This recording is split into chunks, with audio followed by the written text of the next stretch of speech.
There will be lots of other opportunities to hear what's going on tonight. We've got a great lineup of speakers, and we'll be talking about the state of the air here in Missoula and what some of the impacts are to our public health from different air quality issues. I'm Kim Davitt. I work with the American Lung Association. I work on their Healthy Air campaign, looking at how to save lives and improve lung health by cleaning up and protecting our indoor and outdoor air quality. Tonight's lineup will be introduced by John Engen, who sits on the Lung Association's local advisory board and has helped Missoula's air quality dramatically during his time as mayor. Well, thank you. Thank you very much, Kim. We do indeed have a fantastic group of speakers this evening. I clearly am not among them, which is why I'm sitting some distance away so as not to taint them with my lack of insight this evening. Thank you all for coming out. It's a little rough out there, and typically on an evening like this, I'd suggest you all stay home, but this is worth coming out to see, and I hope folks at home on MCAT can enjoy this as well. I have now lived in Missoula for 48 years and am 48 years old, so that's aligned pretty well. And some of you had heard this story before, but when I was a kid, I participated in what we believe was Missoula's first air pollution study. Little dumpy asthmatic kid from 2nd Street who went every week to the old St. Patrick Hospital on the backside on a street that no longer exists, and blew into a tube every week. And the many of us who participated in that study helped establish the evidence that led to some pretty dramatic changes in the way we manage the air in this particular bowl that we call home. I've been around long enough to remember teepee burners, and some of you remember those as well. And to think about that today is just to sort of marvel at how far we've come, and also to marvel at what we may have been thinking. And on an evening like this, you start to wonder 40 years from now what the folks sitting at a table like this pondering our situation will think of what we were thinking. So the fact that we're thinking about this is a fantastic thing, and the fact that we stand on the shoulders of giants who have made dramatic changes that have improved health and therefore lives is pretty remarkable, and we have some giants here at the table this evening. I wish I could claim any credit for the quality of the air in the Missoula Valley. It is a cooperative effort, and again, we've had lots of folks who have been committed to these issues for many, many years, and they've swum upstream to a certain degree to get us here.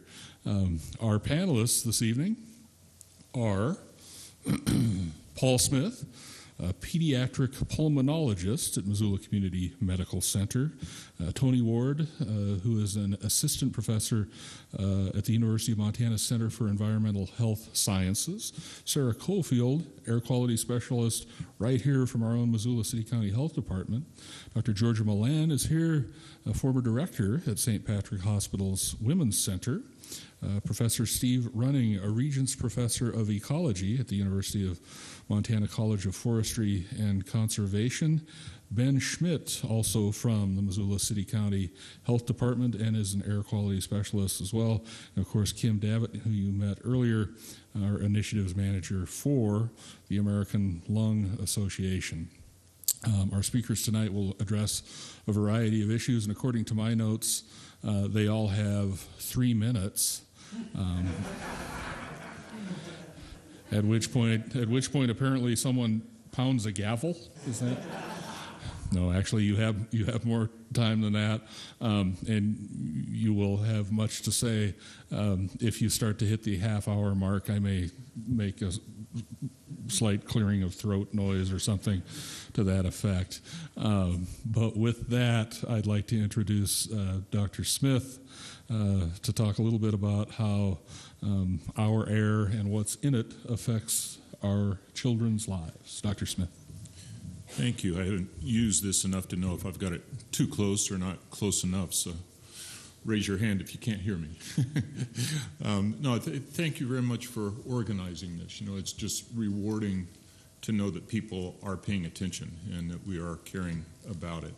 And I certainly feel it a privilege to be up here with the rest of the people that are on the panel.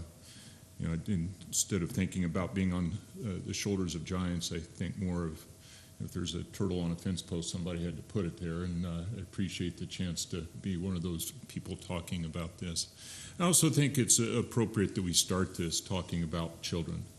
I've got it with my canary in the coal mine picture because I really do think that's the way we need to think about air pollution and the things that we need to do.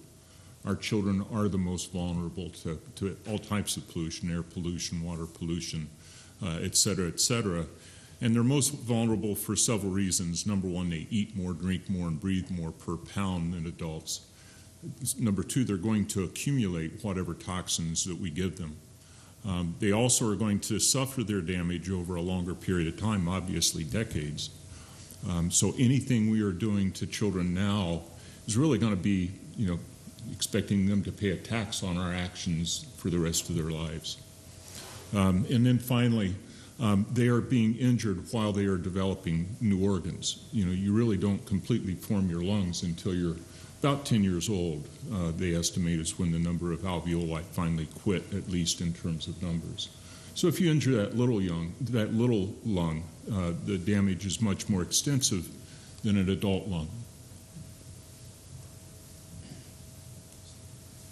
So you told me the down button. Would have had to raise your taxes for that to work. Can I take it home? I can switch it.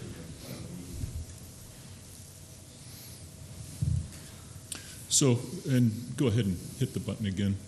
So what chemicals are we talking about that are of interest, at least for the human lung? Obviously they're gases, and the gases we think of are sulfur dioxide, carbon monoxide, ozone. Can you keep punching? I didn't know it was going to come up singly, so just go ahead and punch them all up. Particulate matter that Tony's, I'm sure, going to talk a little bit more about. And when we talk about particulate matter, we talk about inhalable particle size, and that's usually thought of as between 2.5 and 10 microns. And 2.5 seems to be one of the more damaging sizes, but also heavy metals such as lead and mercury that we find in vapors. Next slide. And there are a myriad of diseases that children get or are affected by air pollution. And these aren't any secret to anybody, I'm sure. And certainly we think of asthma as one of the top ones because it's the most common chronic lung disease of childhood. But there is also very tight links between air pollution and neurodevelopmental delay. Pollution and prematurity, and as a result of prematurity, premature lung disease, or what we call bronchopulmonary dysplasia, or chronic lung disease of prematurity. And these are your $1 million babies, that are born when they basically fit in your hand and stay in the neonatal intensive care unit until they're about a year old and go home on a ventilator or an oxygen. And so $1 million bill is really not unexpected in some of those kids. And we have them here in Missoula. Right now we've got 3 or 4 that are on ventilators. So that is something we have to think about and know that it is directly connected to air pollution. Low birth weight, there's very tight links between the size of babies that are born in areas that are heavily industrialized or around traffic and babies that are not. Cystic fibrosis is a hereditary disease, and it's the most common inherited fatal disease, especially among Caucasians. And so as an inherited disease, it's not caused by pollution, but I can tell you from my practice and knowing the CF patients that are in this state, they're all affected by air pollution. And they have bad days where they just can't go out. And then chronic bronchitis that we see in children. Next. I chose to mostly talk about asthma because I think it's kind of a signature disease. Many diseases are caused by air pollution, but I think asthma is one that really kind of illustrates what happens when people think about asthma. First thing they think about is having an asthma attack, and that's where your airways spasm is, as well as any of the rest of us. And that's where you give a rescue inhaler and you feel better, and that's kind of a short-lived part of the asthma attack. But that's not all of what asthma is. The rest of asthma is either chronic inflammation, where because you're releasing these mediators into your lung, your airways swell. And that inflammation is something that then causes scar tissue. And that scar tissue accumulates. It doesn't go away when you take your rescue inhaler to relax your smooth muscle. And it's a very scary aspect about asthma because so far we know of no drugs that we give that reverse that. And so when you start with inflammation and that causes scar tissue, and that happens year after year and decade after decade, we are creating a population of asthmatics that when they reach their 40s and 50s are really going to escalate their healthcare needs and the expense to the rest of the country. Back up just a little bit. The picture there with the little yellow beads, that is meant to kind of illustrate what happens when you do breathe and things land on your airway. When that happens, your airways then start a very brisk inflammatory response, and those inflammatory chemicals get into your bloodstream. And so your bloodstream actually gets to suffer the effects of a bad lung. In fact, we sometimes consider the lung to be sort of the engine of inflammation, if you will. If you take the human lung in an adult and spread it out flat surface, it, number one, be very painful, but number two, would also cover about the size of a tennis court. So anytime that we are stimulating airways, you have to think of all those airways as really being a conduit into your interior chemistry. Next slide. And so, as a systemic inflammatory response disease that asthma is, or exposure to any inhaled toxin, we then see results in other organ systems, such as stroke, such as cardiovascular disease, diabetes, obesity. We know that there's a tight link between immune suppression and getting more infections and breathing air pollution. It was kind of interesting you talking about your childhood of asthma. I sort of did a straw poll today because I couldn't remember when I was a kid in grade school or high school knowing a friend that had asthma. And now it's all over the place. And it really has reached epidemic proportion. This slide is one of two slides that shows an increase in rate of asthma between 1980 and 1998, and we changed how we were doing statistics, and so that's why there's a little bit of break in this slide. But there's been nothing but a steady increase in the rate of asthma in this country for decades. Next slide. And we like to think that we're kind of leveling off a little bit, but if you look over the last 10 years, there's been another percentage increase in the prevalence of asthma within this country. And so at least population-wide, it's over 8% of the population has asthma as an ongoing disease. Next slide. And unfortunately, it's hitting kids the worst. In fact, of all asthma right now, 80% of it starts in children that are under 5 years. One of the most common questions I get from a mom whose baby comes in either to the hospital or to my office wheezing is, does my baby have asthma, and is it going to continue? And my answer sounds kind of flippant, but it's not meant to be, and that is it's either going to get better, get worse, or stay the same. And the reason it's not all that flippant is it's because it's about equal proportions. And so about a third of all kids that present with wheezing under the age of 4 or 5 will go on to have chronic progressive asthma. About a third of them will outgrow it. About a third of them will stay right where they are and kind of have mild asthma. But again, most asthma starts in childhood. So for us to protect future generations and this generation, we have to start now because kids are already being affected at a greater rate than adults are. Next slide. And I'm sure that the financial burden is something we talk about. It's something we have to talk about every time we talk to industry about what the cost-benefit ratio is of charging more or less for the different energy forms that we use, but without really taking into account the amount that we're spending on asthma on a yearly basis. We're simply cost shifting, and those externalized costs are being borne by people that really don't have a choice about it versus those that you might increase their energy bill a little bit that do have a choice about how they would use that energy. And we can talk big numbers and those $2 to $4 billion of either direct or indirect costs as far as a nation goes.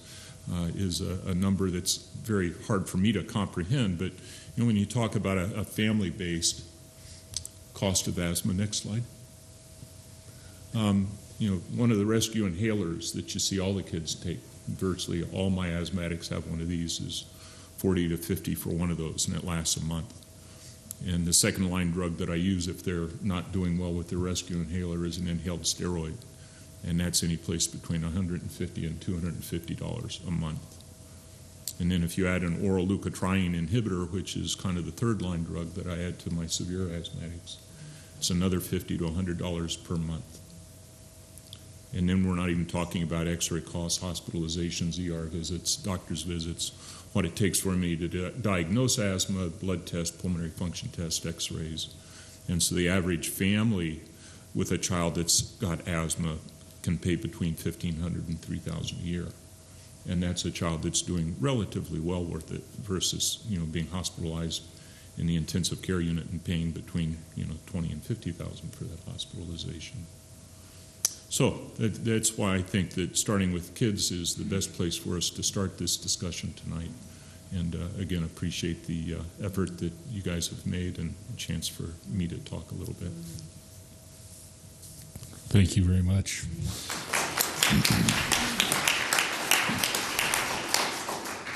Dr. Ward.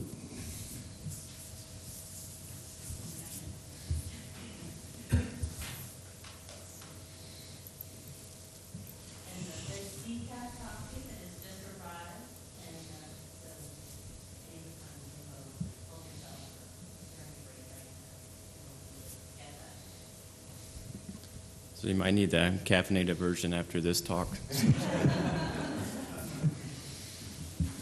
Is the microphone on? Can you guys hear me? It is, yep. Okay. So thanks for putting this together, Kim, and thanks for coming to this presentation tonight. It's really an honor to be on this panel, and there's some great folks up here. So I hope you enjoy tonight. I know I've certainly learned a lot already with Dr. Smith. So I was brought in to talk about wood stoves and some of the issues that we face here in Missoula Valley and also some of the other valley locations throughout western Montana. So the next slide. So when you think about air pollution and poor air quality, you don't really think about western Montana. You think about very urban areas, Beijing, China, Mexico City, closer to home, Los Angeles, California, Houston, Texas. Very populated, lots of cars and trucks, industry, and that sort of thing. You don't really think about this next slide, where we live. Montana, western Montana. I think we all live here for a reason, and this is one of them because it's a beautiful state. It's a nice place to live, and but we do have, pretty high levels of air pollution, especially when you consider comparing our levels of PM2.5, which are particles that Dr. Smith talked about briefly. When you look at the levels of those and you compare those concentrations that we measure here with other urban areas across the United States and throughout the world. Next slide, please. So Montana Department of Environmental Quality, or DEQ, they have a nice monitoring network to sample for PM2.5 throughout the state of Montana. Let's see if my pointer works here. Yep. So the majority of these sampling sites are actually on, the western mountainous side of Montana. There's a couple, on the eastern slope, and this one way out there in Sydney. But the majority of the monitoring sites for the state of Montana are on the western side of the state. This is what a typical monitoring site looks like, and this is actually the Boyd Park site over there by the YMCA and maintained by the two folks on either side of me. So most of the samplers up there, and this is probably from probably 10 years ago, right? So are PM2.5 samplers, and the goal is to measure the amount of particles that are in the air over certain periods of time. So EPA regulates only 6 air pollutants, and these are called criteria air pollutants, and they're listed right there.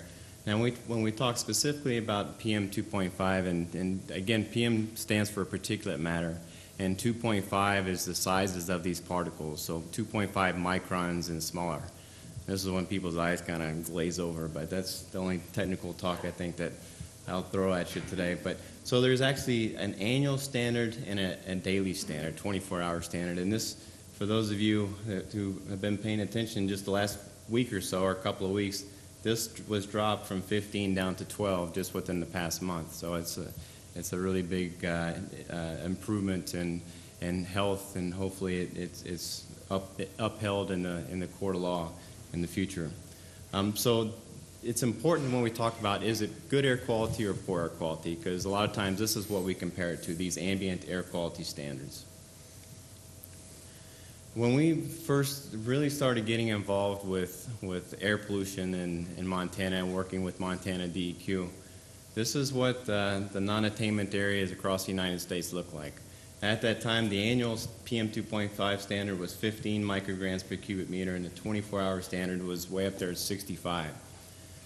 Then it's interesting, we all know about Southern California and Ohio Valley and the East Coast, but way up here, this is Lincoln County, or more specifically Libby, Montana. So as you fast forward a few years, so the next slide is 2006 non-attainment areas. And non-attainment areas are areas that don't meet the EPA air quality standards. Okay, so if you're in attainment, that means you meet the air quality standards. If you're non-attainment, that means you exceed the standard. So fast forward to 2006, the annual standard was dropped from 65 down to 35 micrograms per cubic meter. So all of a sudden you see other areas in the Northwest and Northern Rockies pop up on this map. And what's interesting is that, if you go through the Silver Valley of Idaho, there's not a lot of people there. There's a lot of trees, a lot of valleys, and a lot of wood stoves, but not a lot of people. And I think this is Missoula County, and I guess that's Butte Silverbow. The take-home message here is that when the air quality standards were revised, all of a sudden the areas that were pretty close to exceeding the standards now were in exceedance. And what's not shown there is many of the areas are pretty close to exceeding the standard at that time. So that was 2006. So there's a reason why we exceed the standards for PM 2.5 here in Missoula. We kind of have two strikes against us. One, we live in a valley location, and it's basically a big bowl. And then we have temperature inversions. And I think we experienced an inversion the last week or so. And what you saw was high levels of air pollution, and I think stage 1 air quality alerts were called. So when you have these air quality inversions or temperature inversions, it's basically very stagnant air that sets up for extended periods of time. And if you have stagnant air in valley locations and people are continuing to burn and drive their cars and trucks, all that stuff that's going up into the air is going to hang there. And it's allowed to build up over a period of time. That's what's caused us to exceed these standards. So we have valley locations and temperature inversions. So we've been working with Montana Department of Environmental Quality and Missoula City County Health Department for probably the last 10 years to really figure out what are the sources of PM 2.5 here in western Montana. And once you understand what the sources are, then you can regulate those sources and bring communities back into attainment for PM 2.5. So one of the first places to start is to look at trends of air pollution over time. And this is from Libby, Montana, and it's kind of hard to see. This is the date, so this is a good 10-year period or 8-year, 7-year period. This is the concentration of PM 2.5. So I'll just walk you through it. This data began being collected back in the winter of 01-02, and it was fairly high concentrations. And as we approach summer of 2002, it drops down. So temperature inversions are, going away. You're getting more wind during the summer. So summers are typically pretty low. So that was the summer of 2002. So when the winter of 02-03 approached, all of a sudden levels start going up again of air pollution. So it's high throughout the winter of 02-03, and then the summer of 03 was fairly low until this point. So that was August of 2003, and that was the Roberts Fire in Glacier National Park. So then it rained, and it drops back down, and winter came again for 03-04, and then goes back up. So there's very typical trends and predictable trends of air pollution here in western Montana. High levels during the winter months, fairly low levels during the summer months unless we have some type of wildfire event. I forgot this is a pretty horrible slide, too. Or is that coffee? So one way that we go about figuring out what the sources of PM 2.5 are is to use this horrible-looking equation model called a chemical mass balance model. And basically what you do is you take information about sources of PM 2.5 in an airshed, and then you take information from the filters that are collected from the ambient air. And then through this fancy chemical or mathematical model, it tells you what the sources of PM 2.5 are, and then how much each source contributes to the overall amount of particles in the air. Let's leave that one up for a while, can't we? If you want to drive people away, that's the slide to do it right there. So what the model says is that wood stoves are a very important and common source no matter where we look in western Montana. Next slide, please. So this is results from the winter of 2003-2004. So when we're trying to figure out where the air pollution in Libya was coming from. So we did the chemical mass balance model. We did lots of sampling, lots of analyses, and what it says is that 82% of the particles that people in Libya were breathing over the winter of 03-04 came from a wood smoke source. And Libya is what we call a single source airshed, meaning there's not a lot of other big major sources within the community. There was 2% of sulfate that was identified. That's kind of a secondary indicator of using fuel oil to heat your homes. 5% came from ammonium nitrate. That's a secondary indicator of cars and trucks and other combustion sources. A little bit from automobiles and a little bit from diesel exhaust. And Libya has a population of 2,500 people. So there's not a lot of cars and trucks and sources. So 82% of the particles came from a wood smoke source. So we then repeated this similar type of program in Missoula a couple of years later. So this is the winter of 06-07. And Missoula's a little more complicated airshed. At the time, Smurfit Stone Container was still up and running. Stimson Lumber was still operating. So there was more industry in the area. One thing to look at, though, is still 56% of the particles came from a wood smoke source. And, you know, Ben and Mayor Ingham probably can talk about the history of the air quality standards focused on wood stoves in the 90s, early 90s and mid 90s. But even with all the regulations that have been implemented, there's still 56% of our particles come from a wood smoke source or wood stoves. I'm sorry, can you go back, please? A couple of other things to note. So when you start looking at industry, about 18%, 19% of the particles came from an industrial source. This craft recovery boiler was a specific piece of equipment out at Smurfit Stone. So that they were a minor source of PM 2.5, and this can be spread between Stimson and Smurfit Stone and maybe Roseburg too. A little bit from street sand, a little bit from automobiles, a little bit from diesel exhaust, but ammonium nitrate, again, is that secondary indicator of cars and trucks. So that was a lot higher because there's more cars and trucks than what we saw in Libya. So we're going to scroll through a couple of slides, and I'm going to ask you to pay attention to this piece of the pie right here. So we've done a lot of work with Montana DEQ over the last 6 or 7 years, repeating these same types of programs in western Montana communities. And so keep your eye on this one, on this portion right here. So this is Hamilton, winter of 07-08. 76% of the particles come from a wood smoke source. This is Belgrade, 07-08. 70% of the particles that we breathe during the winter months come from a wood smoke source. This is Butte, America. 77% of the particles come from a wood smoke source. Helena, this is winter of 07-08. 66% of the particles come from a wood smoke source. And Kalispell, 70% of the particles come from a wood smoke source. Next slide, please. So when you kind of summarize all the work that we've done with outdoor air quality, we don't really have a lot of problems with the other criteria pollutants here in Missoula. We at one time had problems with carbon monoxide, but we've got a good handle on that now. We do historically have had problems with PM 2.5. We continue to have problems with PM 2.5. And these studies show that the majority of these, the PM 2.5 particles in the air come from a wood smoke source, and mostly during the winter months. And it's not including the forest fires, which probably Dr. Running will talk about, and Sarah will talk about, that seem to be more frequent and more common every single summer. And then lastly, 56 to nearly 80% of our particles that we breathe during the wintertime come from a wood smoke source. Next slide. So now I'm going to talk about indoor air quality. And so think about how much time you actually spend outside compared to inside. And probably, we didn't spend very much time outside today with the snow, but on average, I would venture a guess that we spend 90 to 95% of our time on a daily basis inside. And EPA, especially during the winter months, unless we're skiing or having other fun, but EPA is really focused on ambient air quality. Those standards that I showed are national ambient air quality standards.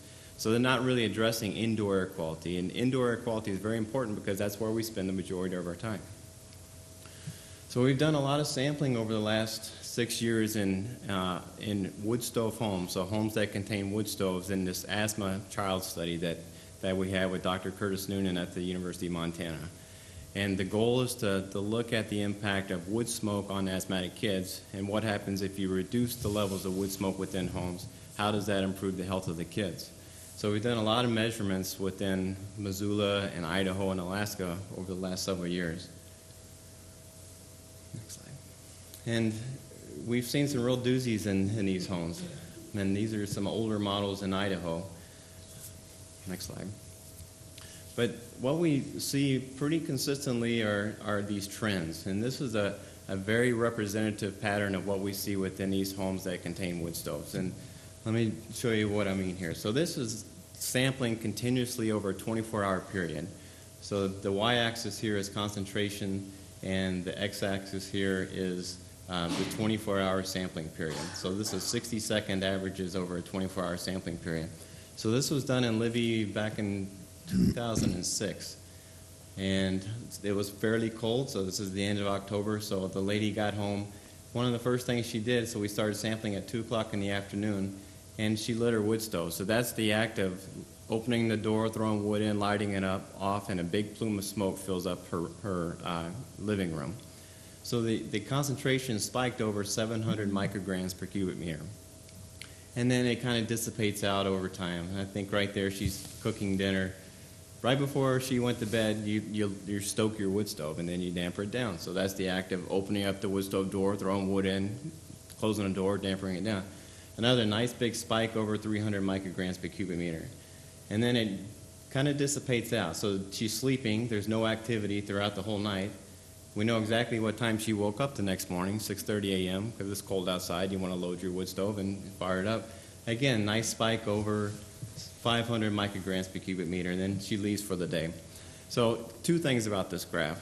One is just the levels of these acute exposures that people are breathing that live inside of these homes with wood stoves. So a spike over 700, over 300, over 500 micrograms per cubic meter. Second thing is when you start talking about chronic exposures. The average concentration over this 24-hour period is 132 micrograms per cubic meter. And you remember what the outdoor air quality standard was set by EPA? It's 35 micrograms per cubic meter. Again, this is where people live. So this is a chronic exposure that happens every single day throughout the winter, winter after winter after winter. So this is a little on the extreme side, but this is very representative of what we see in these homes that have old polluting wood stoves. So, I've given talks before, and people say, well, you just identify the problem. So I made a vow to take it a step further and identify solutions also. So, the take-home message from this talk is that, wood stoves are a major problem both outdoors and indoors, but there's also things that we can do about it to reduce emissions from wood stoves. And there's three main things that we've been involved with evaluating, three types of interventions that we've evaluated over the last several years. One is wood stove change-out, one is filtration units, and the last one is best burn practices. So what I mean by wood stove change-out, that's basically taking old polluting wood stoves and replacing with EPA certified stoves. And before, Libby was non-attainment for PM 2.5. They had a community-wide wood stove change-out where they replaced 1,200 old polluting wood stoves with brand new EPA certified stoves. And now today, Libby is in attainment for PM 2.5. We kind of stumbled into sampling inside the homes, and we saw the dramatic concentrations that people experience if they have an older model wood stove. And we do see some nice improvements, but variable within homes that change from an old stove to a new stove. And if you're concerned about indoor air quality and you have, a sensitive population within your home, so as a kid or, elderly or somebody with compromised respiratory system, this is one thing that has been very effective that we've seen in multiple different studies over, several states. This is using an air filtration unit, and basically you plug this thing in and let it run, and you get about a 60% improvement in indoor air quality. It doesn't do anything for outdoor air quality, but it does improve your indoor air quality, where we spend the majority of our time. And the last thing is best burn practices. So this is probably the cheapest intervention, education, and maybe the most sustainable intervention. So this is basically, and this is something again that we saw in Libby and also on the Nez Perce Reservation through these wood stove changeouts. What we saw a lot of times is when we switched out the old stove with the new stove, there was higher concentrations inside the home when people were using their new stove. And what happens is people are using it the same way that they were using it before. And once we educated people on how to burn it properly, how to use it properly, then you saw the emission reductions. So some of the common things is burn at the proper temperatures. Make sure your stove is at the optimal, combustion zone. And to do that, we provided temperature gauges for people to, to stick on top of the wood stove to see that they're in that red zone to burn at. Don't burn wet wood. And a lot of people, it's kind of a convenience thing. You burn whatever's practical. But to get the lowest amount of emissions from burning wood, you need to burn dry, seasoned wood. And then other things that we see a lot of times is people are burning trash or anything within their wood stoves. And then stove maintenance, keep the ashes cleaned out and your flue maintained. So these are just some tips on best burn practices that we'd like to tell people to improve air quality and respiratory health within their homes. So I think that's the last slide. So thanks for coming and thanks for your time. Thank you, Tony. And now we're on to more smoke. Sarah. All right. So I'm going to be giving you a bit of an overview of the most recent wildfire season, which I'm sure if you're in Missoula, you probably remember. And you can go ahead. We're going to talk about where the wildfire smoke came from, what it looked like in Missoula while it was here, and also some of the health effects of smoke, which I think you saw in the first presentation was fairly well covered, so we might kind of breeze over that in service of time, but also what you can do during a wildfire event. So this is something you need to know about wildfire smoke. It is highly variable. What you have for smoke in one part of the valley is not necessarily what you have in a different part of the valley. When I'm doing air quality updates, I do a lot of just frantically driving around, looking at smoke in all the different locations to kind of see what communities are impacted by smoke at a different time. And the smoke itself is very variable. It can be a perfectly beautiful, clear day, then a plume of smoke comes, lands in Missoula, and the concentrations of particulate just skyrocket. And then 3 hours later, it warms up and just lifts right up, and you have a nice, glorious day again. So it's very, very flashy. It's impacted by the wildfire activity. As the wildfire gets more active, it creates a big plume of smoke that can come and land on Missoula, which is what we saw. Most of our smoke was big plumes of smoke coming and landing from somewhere else right in Missoula. And then it's also the act of fighting fires can create more smoke when they do some burnouts and backburns and such to try to contain the fire. And then as the smoke conditions change, you see kind of different makeup of that wildfire smoke. In that smoke itself, our primary concern is the fine particulates, the PM 2.5. That's what I'll be talking about the most.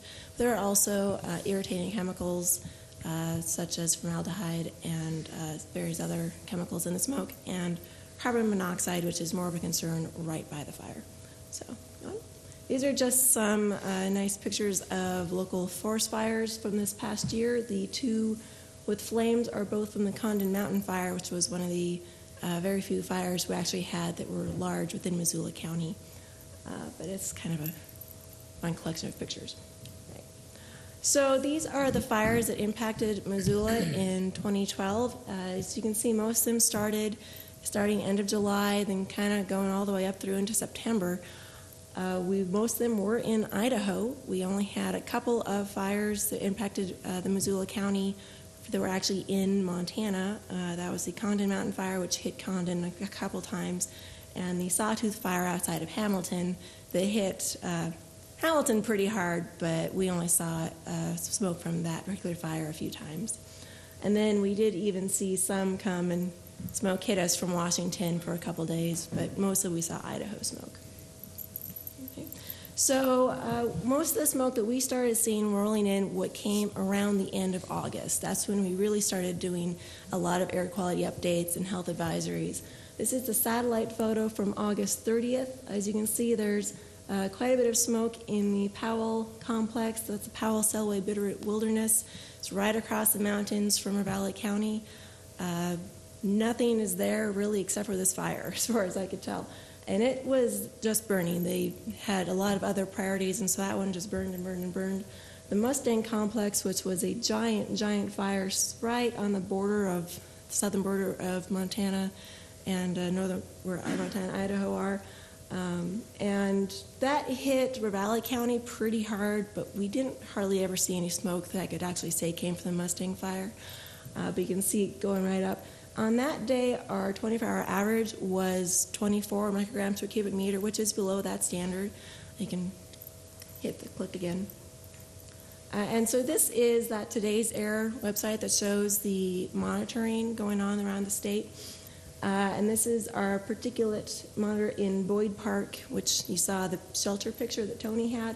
And you can see this pattern. You'll see it again where in the afternoon it spiked. And that is when we had the wildfires that were nearest to us, got a lot of activity as it got warm outside. The fires increase activity. They grow this big giant smoke plume that can lift up and come and dump right into our airspace. And it typically arrived late afternoon. So we had a beautiful, beautiful clear day, and then it spiked up into, that would be the 40s and 50s late in the afternoon. A couple of weeks later, we can do the next slide. This was a pretty smoky day. We had a fire even up in the 9 Mile area that day. You can see the Sawtooth Fire had started by that point by Hamilton. The Powell complex was still going crazy. The Sheep and McGuire complexes had become a major source on that particular period of time, and then the Mustang was still kind of going nuts. And that was a lot of smoke filling the valley. The poor Ravalli County just totally blanketed with smoke. We still snuck in below that 35 for an average, but you can pull up but you can see it got into unhealthy. That when it gets into the red ranges, that means we're up to about 80 micrograms per cubic meter for a 1 hour average, and that's unhealthy for everyone. The orange is unhealthy for sensitive groups, which are children and the elderly and people with heart or lung disease. And so you see that afternoon spike where it got unhealthy for a little bit of time and then it cleared out. Next slide. This was 2 days later. This was September 15th. This was a Grizz home game. I remember it very clearly because it was a Grizz home game. And this is the day we saw the smoke coming from Washington, hitting us pretty hard. The Idaho fires were still going pretty nuts. The Sawtooth Fire was still going. The day before hadn't been a good day. And we typically were seeing it clear out in the evening, but on this particular Friday for that Saturday, it didn't ever clear out, and then it just kept coming. So you can do the next slide. So this was the graph for that day, and it just got worse and worse and worse. I mean, we had a 24-hour average of 108. You couldn't hardly see a mile. It was incredibly thick, incredibly gross outside. We did get into the very unhealthy range for an hour before it lifted up, which wildfire smoke happily does tend to lift up and blow away because we don't have as strong of inversions as we do in the winter. So it lifted up and it blew away. But if you thought it was bad here, you can press it again. That was Hamilton. Hamilton had a very bad day. Their 24-hour average was 245. Hamilton had a really, really rough wildfire season. They were just right across the mountains from the Idaho fires, and they had the Sawtooth fire right outside of Hamilton. They had a rough go of it. So we got off fairly light compared to them, but it was still a pretty serious wildfire season. You can keep going. So what makes a bad wildfire day? Pretty obviously, proximity to wildfires. If you have one nearby, you can be impacted by it, but especially if you have winds coming at you from that wildfire. And as you've seen on those maps, pretty much all of our wildfires were southwest of us, and the winds tend to blow from that direction. And so day after day after day, we just had smoke delivered right to us from Idaho from those wildfires. And then, as I mentioned before, if you have an increase in wildfire activity, if the wildfire suddenly grows, if it gets really hot and it flares up, then you have more smoke produced and it comes and visits us. And then when you add into that any stagnant air, then it'll stick around like it did on that 14th and 15th of September. So if you have a high pressure ridge coming sitting over an area, you might have a glorious, beautiful, sunny day. It's calm, it's nice outside, it's warm, and it is still. You have just air trapped where it is, and that smoke can't go anywhere. So it looks like it's going to be a glorious day, but it's really, really smoky because the smoke can't move. And then also, we do have inversions year-round. They're just much, much stronger in the winter than in the summer. So you get nighttime inversions where the cold air still flows down and gets stuck in the valley bottoms, and that does trap the smoke that gets left overnight. So all of that, when it comes together, you can end up with some pretty serious smoky days. So you're going to see this represented a few different ways. Between August 21st and October 1st, we had 11 days that were unhealthy for sensitive groups on a 24-hour average based on the monitor in Boyd Park. Now, remember, wildfires are flashy, so smoke at Boyd Park is not necessarily what the smoke was where everybody was, which was at Boyd Park. 10 days were unhealthy for everyone, which is when we'd recommend everybody limit their activities. And 4 days were very unhealthy, where we recommend everybody try to stay inside and not expose yourself to more smoke than necessary. So then you can kind of go with the next one. And this is just kind of a graph that shows those the daily averages from August through October. The wildfire season actually went into about the middle of October, but when I made this graph the first time, it was through October 1st, so that's what you get. And you can see it just ramped up in September. We had a lot of those really bad days. And the red area is unhealthy, and the very unhealthy area is the dark purple. And you can see it's based all on a 24-hour average. But it's pretty remarkable. It was a pretty serious wildfire season. And then the border between the orange and the red is at 35 micrograms per cubic meter. That is what's deemed as where we need to be at to protect people's health. So keep going. And this is just a pie chart showing the same thing. But the last good day between that period of time was September 11th. And then we had the entire next month basically was worse than good. And a lot of it was unhealthy to very unhealthy. So, okay. What were we doing during this period? We issued daily updates, sometimes many times a day, about the current air quality. We kept the hotline updated with health advisories if people needed to stay indoors or not.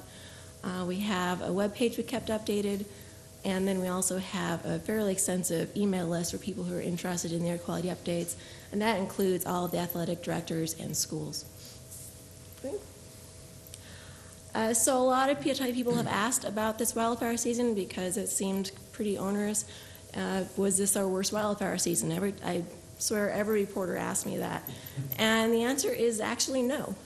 It's not the longest. The longest wildfire season was in 2007, and it's not the worst. The smokiest was in 2000, which I certainly am positive people who are here remember that. I was working for the DEQ at the time, testing water, and it was tremendous. My college roommate called it the smiting of Montana. Millions and millions of acres burned, and it was all around here. And the monitors we had in Missoula at the time couldn't measure some of the concentrations because it was so high. So it wasn't actually our worst wildfire season. So then why did it seem so bad? Because it was just so present, and people were suddenly having to deal with wildfire smoke in September and October. And wildfire season is supposed to end in the beginning of September. Outdoor burning was supposed to reopen beginning of September, but the rains didn't come. We had this incredibly long dry spell. Fire danger didn't go down. The wildfires didn't go away. And so we were dealing with this wildfire season during athletic events, during Grizz games. We had high school athletic directors who I think had me on speed dial. I had one very dedicated athletic director who called me on the top of every hour. He wanted to know, what is it like now? What is it like now? Because he's trying to do the best that he could to protect his athletes but still have his program operating. We had a lot of folks who moved their games out of the county.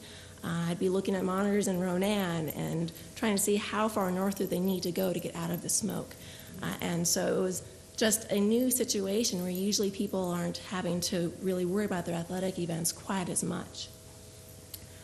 So some of the health effects of smoke, the first thing people generally notice, you can go ahead and click, is coming from the volatile organic chemicals in the smoke. You're going to get the watery eyes, irritated respiratory tracts, and headaches, and that's from the chemicals in the smoke. That's the first thing you start feeling. It's the symptoms that we aren't necessarily adversely affected by. It makes you really uncomfortable and unhappy, but we're more concerned with what the particulates are doing, and that's where you're going to start seeing more asthma-like symptoms. You can click again. Some reduced lung function, especially with people who have any heart or lung problems. The COPD, which is chronic obstructive pulmonary disorder, disease, which is the chronic bronchitis, and also emphysema. And those folks, just a little bit of smoke is enough to set them off. My mother has COPD, and when the concentrations are in the 20s, she can't breathe.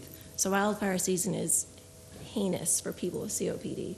You also see increased asthma attacks with the particulates, as we learned earlier today, can cause some serious issues for anybody with pre-existing conditions. And also, as the season drags on, people who may not have asthma will start feeling like they have some more asthma-type symptoms, the more heaviness in the chest and more difficulty breathing. And it gets more serious from there. You can have some pneumonia complications. There are increased hospital visits during a high particulate event, and increased risks of stroke and heart attack. So the wildfire smoke, while it's here, is a very serious health risk and a health threat, and needs to be taken very seriously. So what can you do to protect yourself during the wildfires?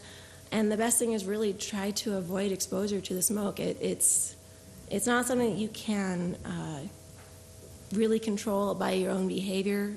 We do health alerts and health advisories during wildfire season that don't put any regulatory action into effect, because if we tell the industries to shut down during a wildfire smoke event, that's not going to do anything to reduce the amount of particulate in the air. You're pretty much stuck with that wildfire smoke until it goes away. So the best thing we can really do is encourage people to take care of their health and try to avoid exerting themselves in the smoke. So stay indoors if you can, reducing activity levels, because as you're going around and you're running around, you're going to be breathing through your mouth and just bringing more and more smoke straight into your lungs and not having even what filtering ability your nose has, just breathing it, taking it straight into your lungs and at a higher rate. You know, to also reduce other sources of air pollution. Cigarette smoke is a horrible source of air pollution. A few cigarettes in a room over a period of about an hour will just flood that room with incredibly high particulate levels.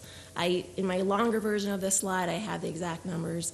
I don't have it memorized, but it's very, very high. Cigarette smoke is a terrible thing to expose yourself to during a wildfire event. Stovetop cooking, especially frying on your stove, will produce particulates into your house.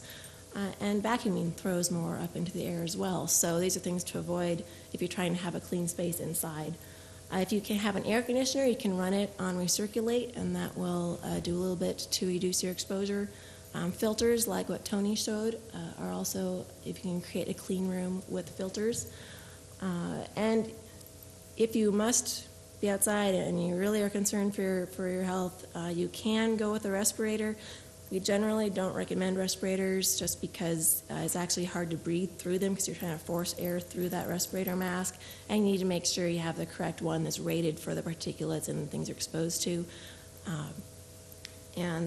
One thing that we are starting to consider looking into is a clean air shelter, kind of a safe haven for people who have no other recourse. Maybe they could go to and have clean air to breathe during a serious pollution event.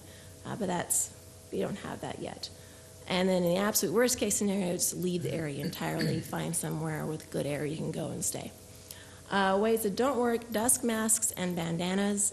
I see this a lot during a wildfire event, people walking around with a little paper mask over their face or a bandana, and all that does is, one thing, maybe make you struggle against the mask and give you a false sense of security, so you're out in the air more.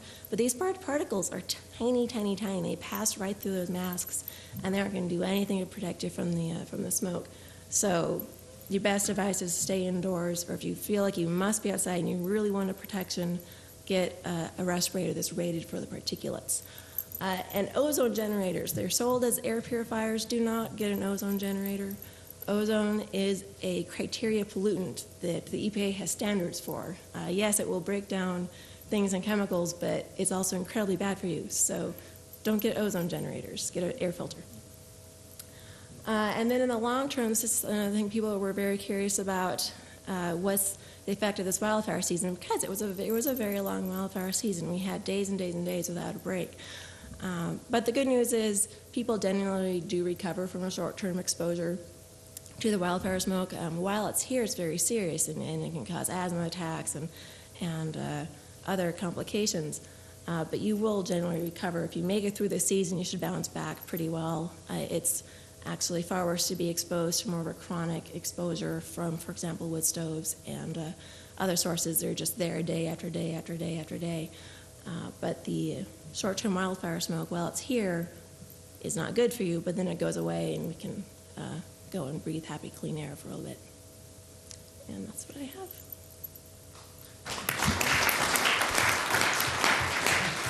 Thank you very much, Sarah. We appreciate that.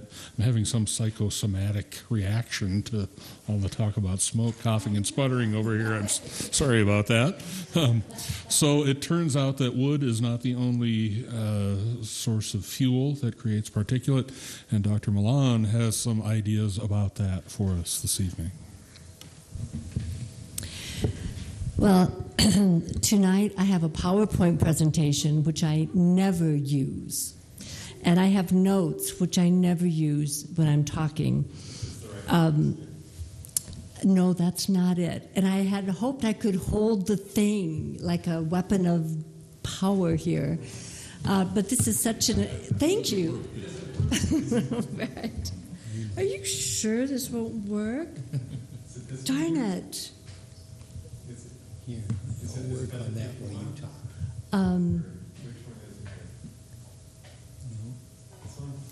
Try that one. Nope. January 10th? Yeah. Can you just try one of the others? There's only... Because you downloaded it earlier today. Sorry, guys, but I'm so proud of this PowerPoint presentation. Give me one more minute.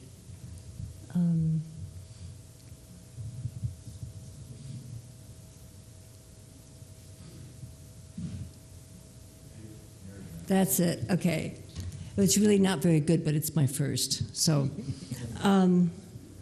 so I am very honored to be here and to have the American Lung Association talk about some very, very important issues today that have already been addressed, that will be addressed. And I'm going to talk about coal. And what's really good about that is because we're going to go to kind of a bigger view here, and then I have Dr. Running following this. But you know, when I look at the situation we're in, I think in that the bigger view of, you know, the story goes back 4.5 billion years, right, when the Earth was just forming. And that through all these billions of years, it took just exactly the right amount of oxygen and nitrogen, the right amount of microorganisms, the right amount of plants to photosynthesize, So over these billions of years, it took just the right balance of thousands and millions of chemicals and particles for humans to evolve. And I think about this a lot because we're shutting that window so very, very quickly. And one of the ways that we're shutting the window to allow this good planet to be habitable for us is coal. And again, talking about coal, you have to understand the story of coal, because coal is made from ancient plants, right? So 300 million years of this ancient vegetative plant matter sequestered underneath the surface of the earth, covered with dirt, covered with water. And over hundreds of millions of years, all of this carbon then was fossilized into coal. And as it was becoming fossilized, it was mixing with all the other natural elements of the earth: arsenic, lead, cadmium, mercury, hundreds of these metals. They're just intermingled with this fossilized plant matter, which we call coal. And so that's the history of coal, 300 million years of being sequestered.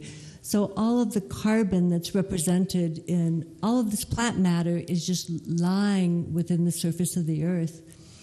And what has happened is within the last 200 years, we have released billions of tons, billions of tons of this carbon by burning this coal. And so where we had for 300 million years all this carbon sequestered, it wasn't even part of the biologic cycle of carbon. In 200 years, billions of tons of it now are circulating in the atmosphere. And this is what Dr. Running, who I'm very pleased to be presenting with, when he talks about climate change. And coal is one of the main pushers now of climate change. And so we need to look at that very carefully, especially as we are Montana residents, and a third of the coal in the United States is in Montana. So 43% of the global CO2 emissions are directly from coal. And one thing I read in the newspaper yesterday, because this carbon cycle, it's very complex, and I'm not going to get into it today, but we breathe out carbon dioxide, and the oceans help absorb some of that extra CO2, but things are pretty out of balance right now. But I was reading in the paper yesterday that in the Pacific Northwest, the oysters are not surviving well at all because of the acidification of the oceans as it absorbs the CO2. And so when we talk about jobs, thousands of those people in that industry of oysters now are facing tremendous problems. And again, this is just part of this carbon cycle. So one thing about coal is that we often don't, you can go to the next slide, thanks. We often don't equate it with what we're doing, because we're not living in Colstrip, Montana. We just turn on the lights, and there's kind of clean electricity. And yet 50% of our electricity had been coming from coal. Now it's down to 39%. We're going in the right direction. But the problem is that it's like, I was raised in Texas, and we always said there's two things you don't want to see made in Texas, and one is your sausage and one is your laws. And the third thing is your electricity. You don't want to see how it's made, because if we did see how it's made, we would be using our electricity very differently. And so what I want to do is talk for a few minutes about the human health impacts of coal, because often people talk about the environment and or even public health, and people don't equate it with their own personal health. So I want to talk about the human health impacts of coal. So coal contributes to 4 out of the 5 leading causes of death in the United States, and heart disease, and cancer, respiratory diseases, as Dr. Smith has talked about, and strokes, and we'll talk a little bit more about that. But coal-related pollutants are among the top 10 causes of disease in the United States of America. Now, what we're going to do is we're going to, again, step back and get a little bit more of that global view of coal and its impacts on human health. And so we're going to actually, this is Colstrip here in Montana, and we're going to talk about mining. And mining is a very dangerous occupation. Since 1900, we've had over 100,000 deaths from mining. We've had over 200,000 deaths from black lung. And black lung right now, there's about 700 people a year who die from black lung, either that are active miners or were miners. And black lung has actually been increasing since 2002, so it's getting worse instead of better. And these figures are all very, very bad, but in China, they lose 6,000 people a year from mining coal, just from the mining. And also part of the mining, it lets off large amounts of methane, which is another very, very, very potent greenhouse gas, and a lot of heavy metals. Again, when we think about coal, we think about the intermingling of all those natural elements in the earth. And so all of those come out when we mine coal, when we combust coal, when we have the slurry, the waste from coal. It doesn't go away. So after mining, what I'd like to just mention is, next slide, is the waste. Because like I said, mercury doesn't go away. If it's not combusted, all of those toxins are going to be in the waste. 10% of the weight of coal all ends up in waste. And it's the second largest waste stream in the United States. And Colstrip generates 1.6 million tons of coal ash. And so as you can see at Colstrip, so there's about 1,000 acres of slurry ponds that hold the coal ash, which is very toxic. In Tennessee in 2008, they had a big rupture of one of the ponds, so 1 billion gallons of this slurry contaminated the neighboring communities. So then the EPA went out and looked at 624 of these impoundment ponds and found that over 60% had significant hazards, direct, immediate hazards because of leakage to human health. We know that Colstrip has been leaking since the 80s. Colstrip 4 years ago paid $25 million to some of the neighbors to try to mitigate damage to their water. This is something that's very important because at the present time, coal ash is an exempt waste with no federal constraints concerning disposal. So then we have to look at the states, and right now the DEQ is looking at this issue, but that's all that it's doing. So this is a very big issue in Montana, because when we talk about contaminating wells, it's not even just the groundwater, the surface water. We're talking about the aquifers, and we're talking about this common resource that we all share. Next slide. I'm going to talk a few minutes about emissions. Dr. Smith did such a brilliant job, and Tony did such a good job, and about the particulate matter. But emissions, there's 84 air pollutants in coal, and every year we generate 386,000 tons of these particular air pollutants.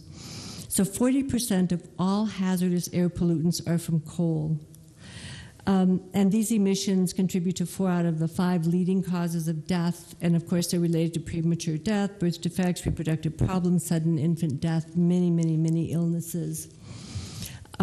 Next slide, and I'm just showing this because it's already been mentioned, but there's 6 criteria pollutants that are looked at very carefully, and one that's been talked about a lot is the particulate matter. And particulate matter from coal combustion has a lot of metals also combined with it. And it's very dangerous, it's very deadly, and they've done a lot of studies with the PM 2.5, especially from coal combustion. And we're lucky here in western Montana because we're not seeing our sausage made and we're not seeing our electricity made. We're kind of sitting kind of free from that. But from a global perspective, a regional perspective, and a national perspective, the pollutants from coal are causing a lot of problems. And the PM 2.5, as was mentioned, is very interesting because it's not just a lung problem. And Paul mentioned that very, very well, that it actually causes systemic problems that we are now just beginning to really understand as far as autoimmune illnesses. We know more the pathophysiology of the inflammatory pathway of heart disease, of strokes. We know that people who are exposed to PM2.5 can have arrhythmias, very funky heart rates within 24 hours, even less time than that. And now they're looking at the neurodegenerative illnesses like Alzheimer's. They're looking at Parkinson's. They're looking at diabetes. So there's a lot of health risk, a lot of health impact from these pollutants. And the next thing I'll just mention is mercury. Do you want to do the next slide? Other toxins, there's many, many of them. But mercury is 40% is a very conservative estimate because a lot of studies will show it's more like 70%. But we know it's at least 40 to 50% of all the mercury emissions are from human activity, or from coal, from human activity or from coal. And we know that, again, conservatively, 300,000 to 600,000 children have mercury levels that can be causing cognitive dysfunction. We know that mercury, once it's airborne in emissions, it settles in the water, it's turned into methylmercury, it's eaten by the fish, and then it bioaccumulates in fish.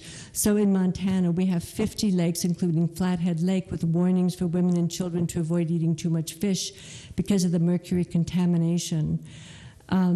What's very worrisome, and this study just came out last week, probably you've read it from Brown University, but they were looking at women of reproductive age, and they found worrisome levels of mercury, lead, and PBCs.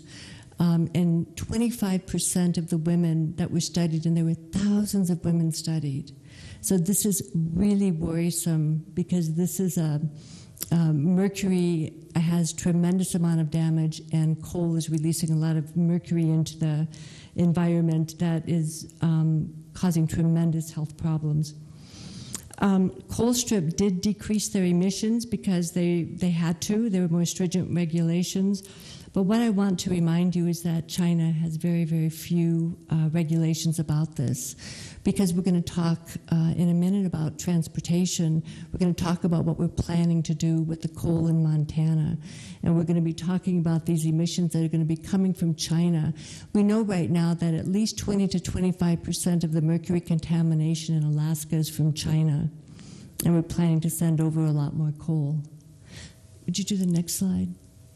So we're going to talk about transportation. This makes it a little bit more local.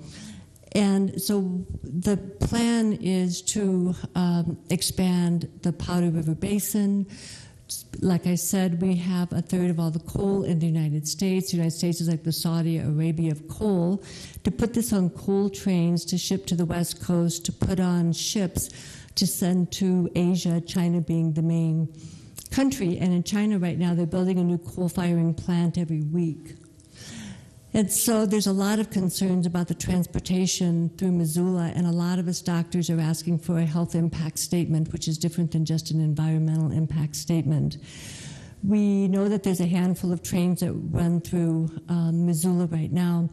We don't know how many more trains. I think it was the Seattle mayor who did the math and said, well, if they're really going to be mining all of this coal, we're looking at 60 coal trains a day that are about 1.5 miles long each. And the railroad has said, well, our tracks won't even carry that many trains. Well, they may be building new tracks, but we don't know. We just don't know. What are they talking about? 10 coal trains a day, 20, 40, 60? We don't know, but we do know that there's going to be a lot more diesel exhaust emitted. And I can tell you, because I live up the Rattlesnake, when I sit and wait for those trains, I'm sitting in my car, which is idling, and a lot of exhaust is coming out, and I see all the other cars lined up. But the diesel exhaust, which has that particulate matter that we're so concerned about, as well as other air pollutants, coal dust, the industry is saying, don't worry about that. I am worried about it. Noise pollution, we know, can cause cardiovascular disease, it can cause mental illness, and it can cause cognitive dysfunction in children. We are concerned about the delay in emergency vehicles and railroad accidents. There was one statistic that from January to September 2010, there were 8,427 train accidents in the United States with 557 fatalities. As a doctor, I'm worried about this. And I'm worried about what we may not know. I'm worried about what happened in Libya, and I think it's our responsibility to ask the right questions and to demand a health impact statement before there's going to be any transportation like this through Missoula and through other communities. Now, what I'm going to just close with is going back to climate change. Climate change is one of the main coal is one of the main culprits in climate change, and coal strip is the 8th largest greenhouse gas emitter in the United States. So what I want to look at as a doctor, these are the marching orders that were being given. This is from the World Health Organization. We need to convince the world that humanity really is the most important species endangered by climate change. Of course, that's written by a human. You can read this. Climate change is one of the most serious public health threats facing our nation, yet few Americans are aware of the very real consequences of climate change on the health of our communities, our families, and our citizens. And so as doctors, we're looking at this very, very seriously. And these next slides that I'm going to show you, climate change, and I'll just be very brief, especially sitting here next to Steve Renning. But extreme heat.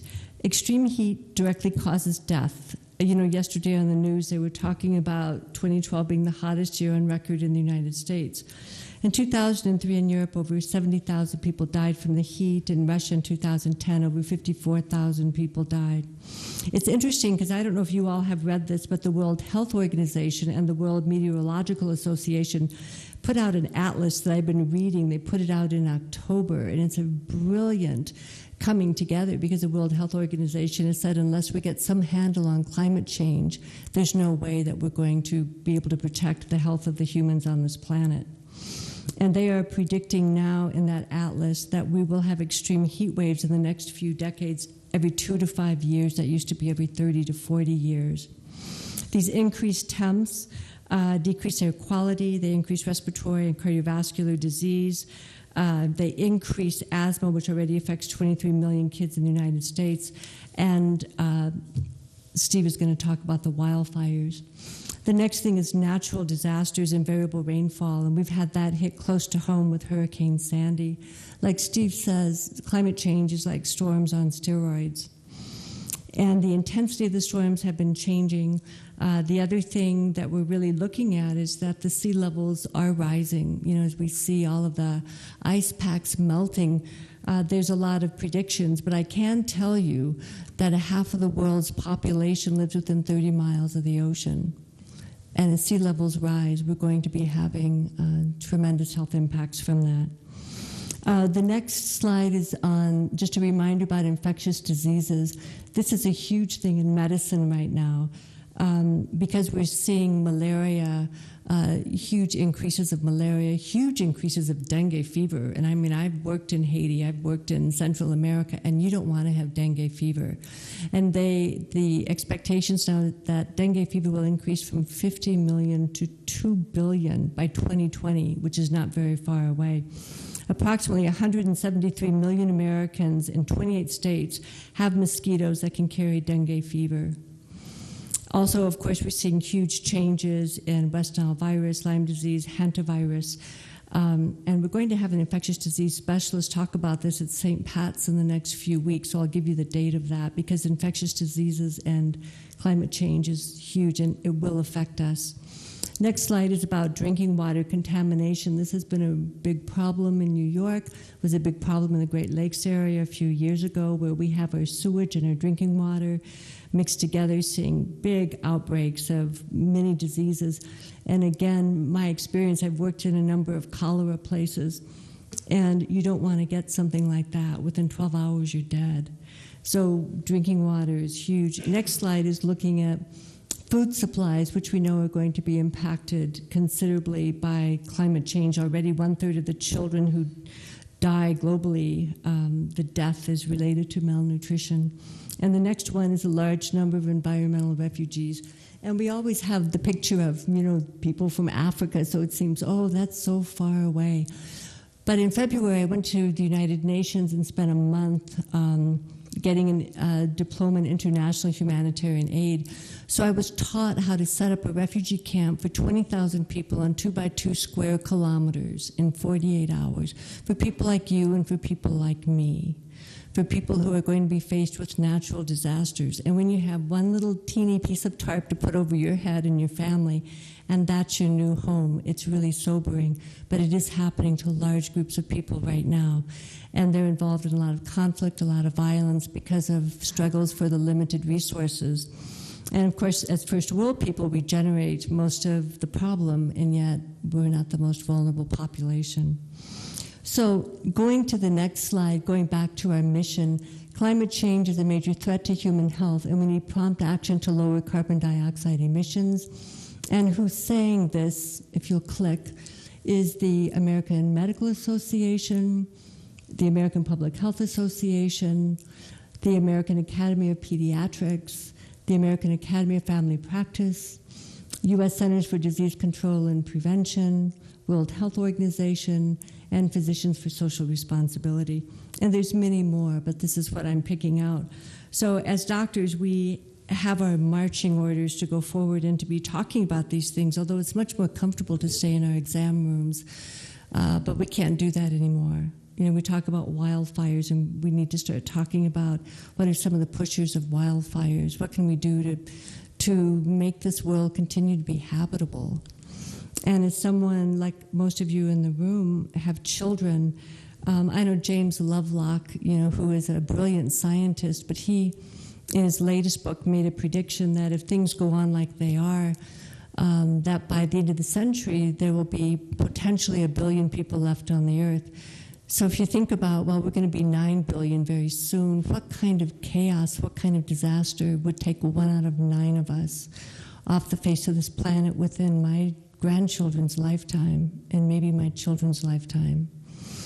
And so I've had the fortune to study with a lot of indigenous people, and they all have prophecies about this time, and they're just like the scientific prophecies that we're hearing, that there will be these times when things can go very badly and children will be dying, and it's a time that's going to really test the hearts of the people, and it's this time. And so the last slide I put up there is just looking at, you know, China, looking at we're going to be exporting to China, looking at transport issues, but really mainly what I want to look at is decisions, because we are Montanans, and we have to stand together, and we have to stand together globally, and we need to make some pretty hard and fast and smart choices about our use of coal, and we need to do it now.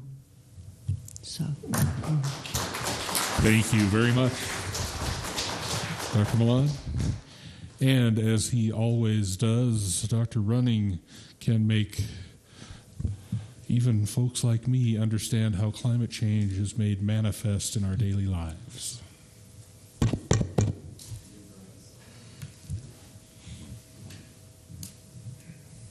I'm pleased to say this will be one of the shortest talks I've given in years.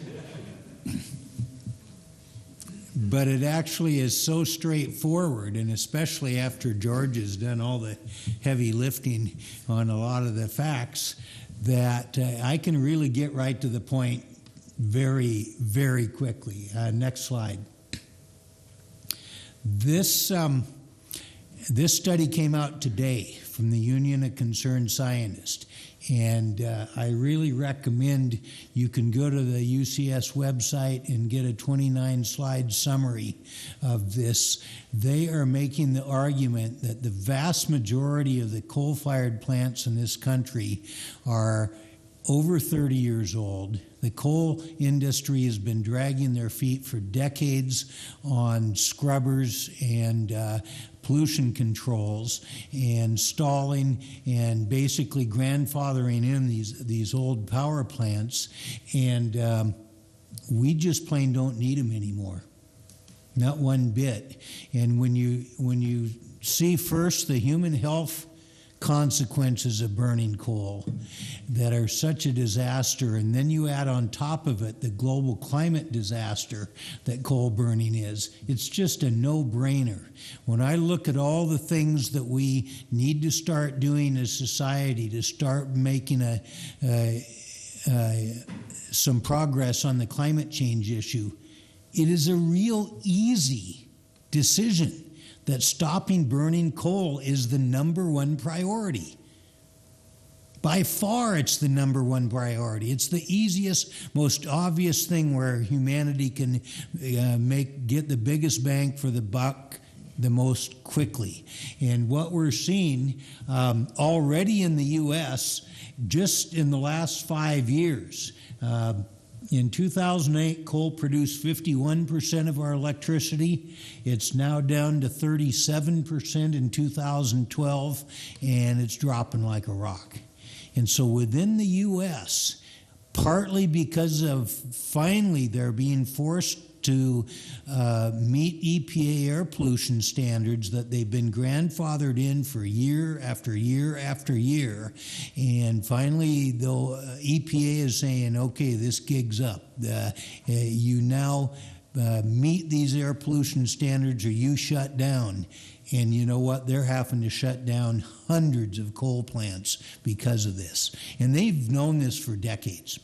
They've been sitting on these plants, not investing in even well-known pollution controls, and now the gig's up. And now with natural gas being at record low prices, natural gas is just eating coal alive in the electricity marketplace. And so in the U.S., the trajectory now of coal burning is exactly what we need it to be, is just going down like a stone, even faster than we all could have hoped it could have gone down. We expect by the end of 2013 that 37% number will be down to something close to 30%.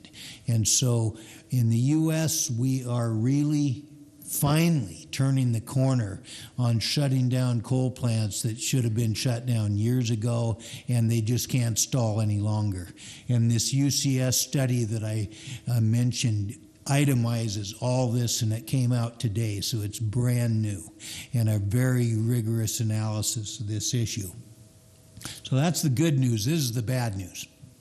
And it's interesting that here in Missoula, Montana, we inadvertently are right in the middle of this.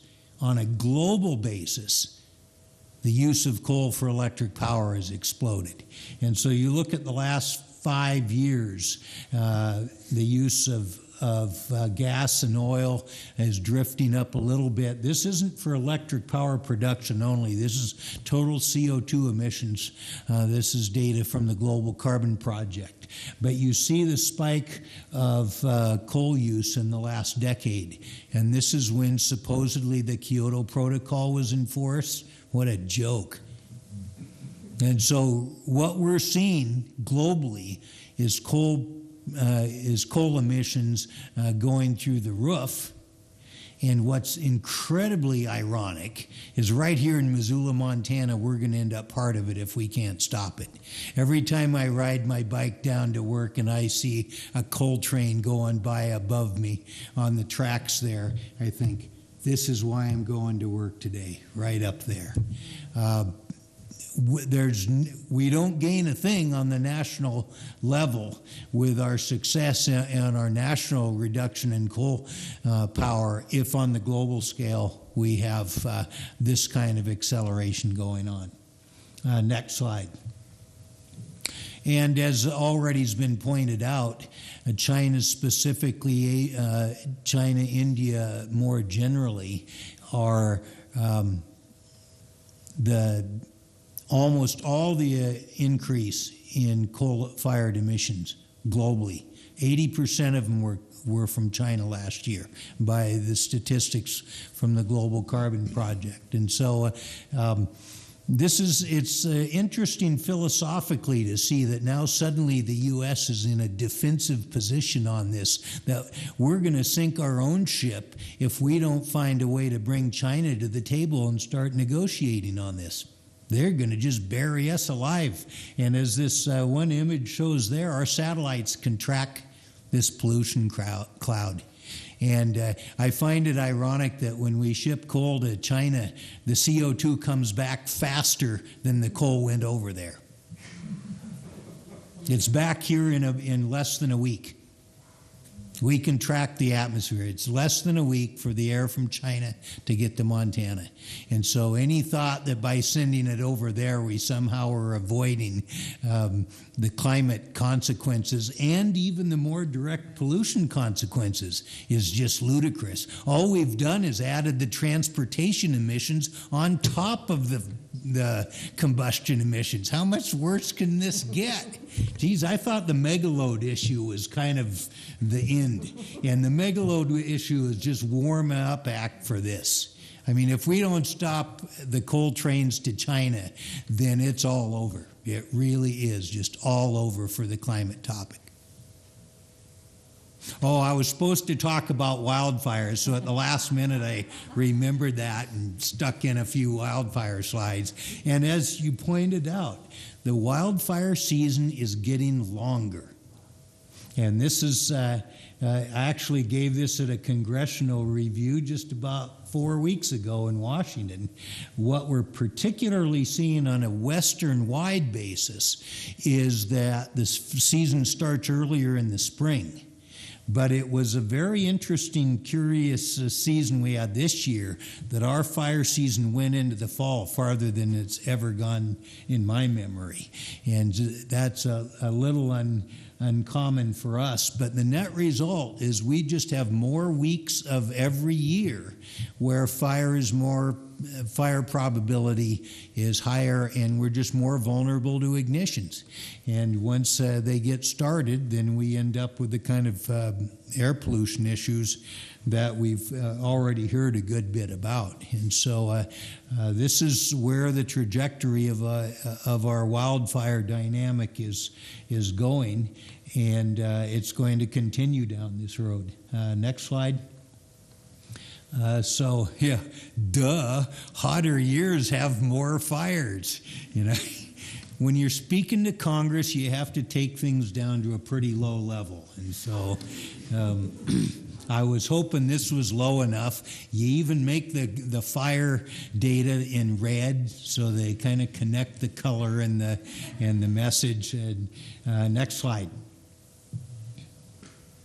And as I think we've already heard, we just set our new all-time record for the country for the year, the hottest year we've ever had in the continental U.S. We beat the old record by over a degree, which is just an astounding feat for us to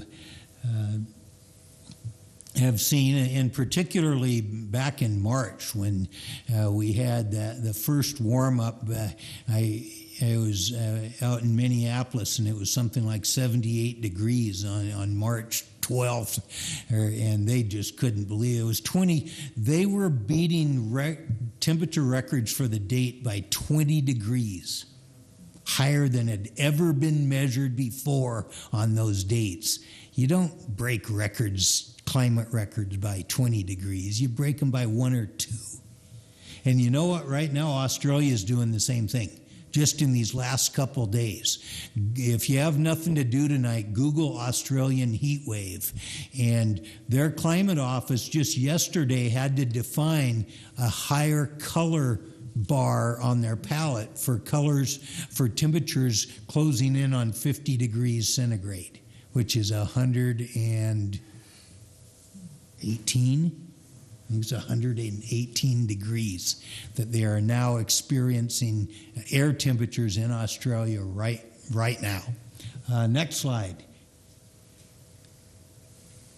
I found this to be the most amazing juxtaposition I've ever seen. When Eric Green showed me this picture just a couple months ago, my eyes popped out.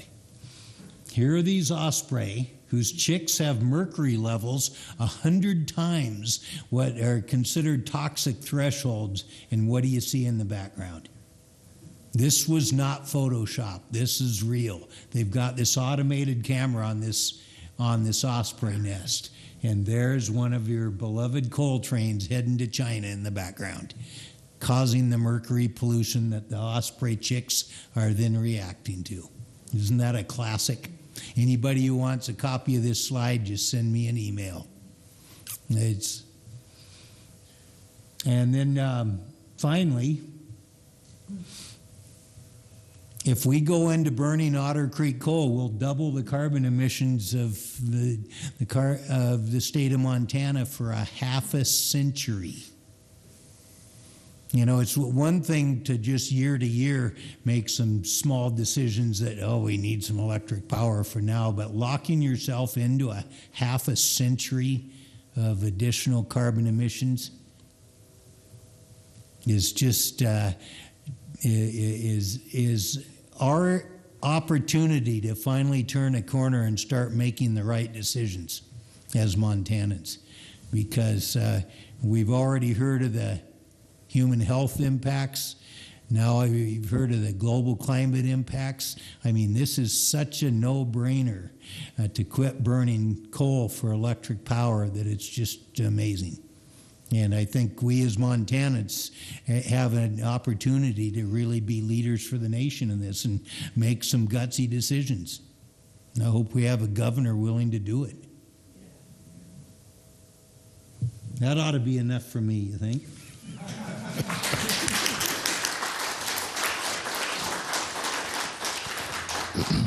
So only in Missoula do you have a Nobel laureate use the term duh. Thank you, Dr. Running. And finally, this evening, we're going to hear from Ben Schmidt, who's been slaving away at the City County Health Department low these many years, dealing with issues involving the air that we breathe and thinking about ways that we might improve it on a local level every day. Ben. All right. Thanks for the invitation, Kim. There's the right one.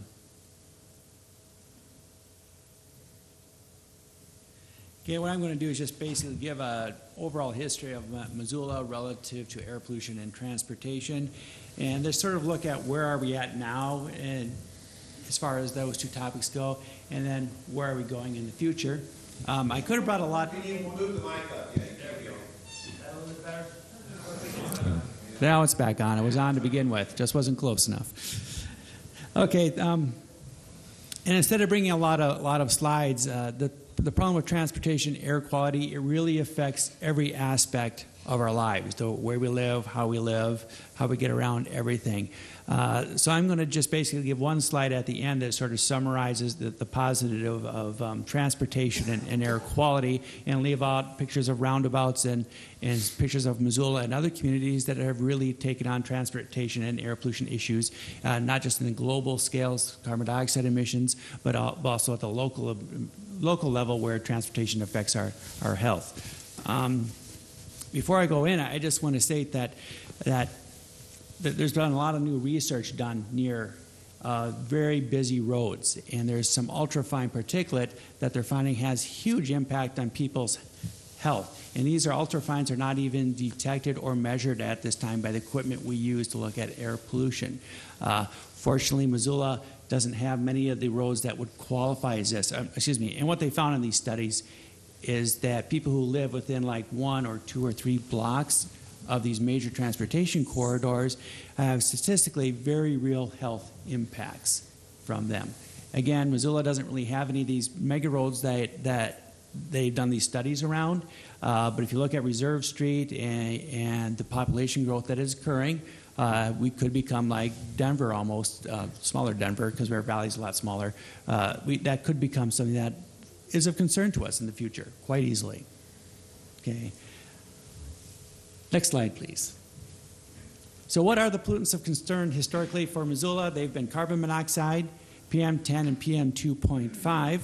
I'm not going to define those terms. I think it's been done quite well already. And some of my information actually has been covered, so I'll try to breeze past that and get us on a schedule here if I talk quick enough. Carbon monoxide, it's an interesting story. When the carbon monoxide standard first came out, no one thought to measure for that here in Missoula. It just was, we're too small a community, it's not going to be an issue, we don't have enough transportation for it to be a problem.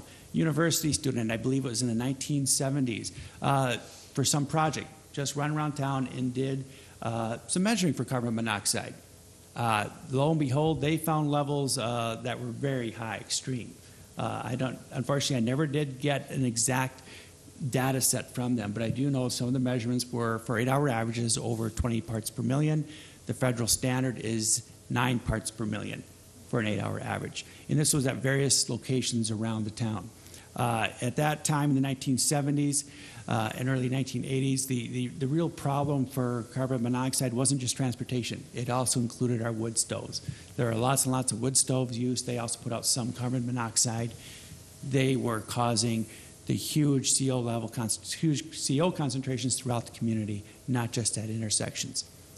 More efficient stoves and the way they developed made carbon monoxide primarily be a transportation issue by the late 1980s. We had already reduced the effects of the wood stoves sufficiently that we only had to have monitors at Malfunction Junction.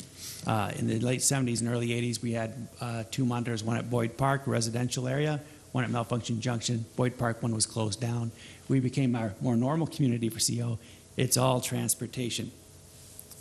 Let's go to the next slide. Let's just look at carbon monoxide trends starting around, I think that's 1988, and that's definitely the time frame which we really were focusing on transportation only, not the wood stove issues with carbon monoxide. We're well below the standard. This is a success story for Missoula. Several reasons we're in attainment now for carbon monoxide. We actually filed for and moved from a non-attainment area for carbon monoxide to a maintenance area, which is good. The first primary reason is that our fleets have become more efficient. Unfortunately, we turn around with our more efficient engines and fleets and have historically made the engines more powerful. So we're sort of taking our good technology and putting more horsepower and sort of negating the pluses we made there. But the fleet changes. The other things that have gone on that help with the carbon monoxide level is redesign of Malfunction Junction. And at one time we we still do oxygenated fuel in the wintertime for transportation. That's ethanol in our community. It just provides oxygen in the fuel. So the oxygen in the fuel helps give you better combustion. We'll lower your miles per gallon a little bit. And won't go into too many details with that, but there were some concerns that the oxyfuels were not having an impact. I was the one who was out at the monitoring site when this first went into effect, and I was used to seeing strip chart recordings where the needles would just basically be bouncing like crazy. As soon as oxyfuels went into place, that bouncing went away, much smoother curve. The hourly average came down. We still, as you can see over there, still had high days, but if you look at the annual average of the CO we were measuring when oxyfuels went into place, had a tremendous effect. Okay, even though the trend was slightly down. Oxyfuels. I just want to say one other thing as far as the future for that goes, that we probably will be asking as soon as possible to remove that requirement because of the improvement in the fleets we have, really doesn't have an air quality benefit anymore. So that will probably be requested to be removed. The other standard or other pollutant of concern that we mentioned that we have problems with is PM10. PM10, to put it into perspective, is when I first started working here in 1990, we would frequently see levels at wintertime, 8-hour averages, 24-hour averages, and this would be in the 1980s also, over 150 micrograms per cubic meter. We were talking about that smoky day of 108. Well, actually, that would have been a good day some winters here in the late 80s, early 90s. Just to put things into perspective of how much we've improved on that particular issue. Some of the reasons, of course, that the PM10 was improved was we took a lot of gravel roads, paved them, promptly sweep the streets in the spring, de-ice use in the urban area, and also improved diesel vehicle emissions. Diesel engine built now, of course, has about 10% the emissions of an older 1970s or 80s diesel engine. So that has had a huge impact on our air quality. PM 2.5, just stay here for one moment, even though I'm jumping ahead on 2.5. Wood smoke is primarily in that smaller category, but it also, of course, is measured as part of PM10. So the wood stove reductions were another reason to that. We haven't violated that standard since, I think it was 1991. Okay, next slide. We've already seen this from Tony's study. This is PM 2.5, the other air pollutant of concern that we have in the Missoula Valley.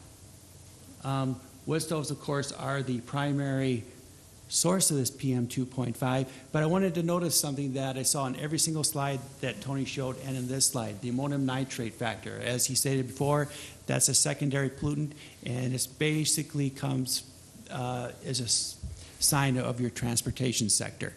So our second leading pie chunk, I guess you would say, does still come from automobiles. Okay, as I said, carbon monoxide used to be a pollutant of concern with the automobile traffic. Even with PM 2.5, it still is something to be concerned about, especially in the wintertime. It is a source of that pollution. Next. So as I said, transportation and air quality is a huge topic because it does affect everything we do in our life. It deals with our land management.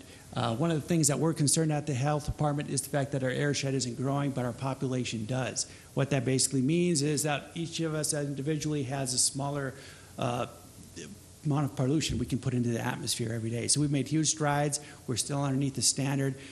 We say, well, transportation is only 18% of the particulate PM 2.5 of this section, another 5% from diesel. Sounds like a lot of room to grow if we keep reducing the wood smoke, but there really isn't. It doesn't take much more congestion to increase pollution dramatically. And as we said, a lot of those easy to do pollution controls have already been done. They're paving the streets. They don't affect people's lifestyle. They don't collect quite the political fighting, I guess you would call it, in difficulty in actually implementing. So from the future, it's going to take a lot of effort from the community and from political will to move forward on these transportation issues. Again, planning, zoning, density. Do we allow cluster developments? Do we allow people to have small apartment units in the back of their home? That's a big issue with city council, I believe, right now. All those things are how we designed our city have an impact on how much we have to drive. And so that comes down to, do we have the desire to make a community where people have to drive, where that's the logical choice, or do we design our city so the services and everything are nearby? All of that, again, is tied into air quality and how we live our daily lives. The other thing that's commonly said around in the planning community is we've got to start building for people. Oh, it says or, but it should say, no, that's right, build for people or build for cars.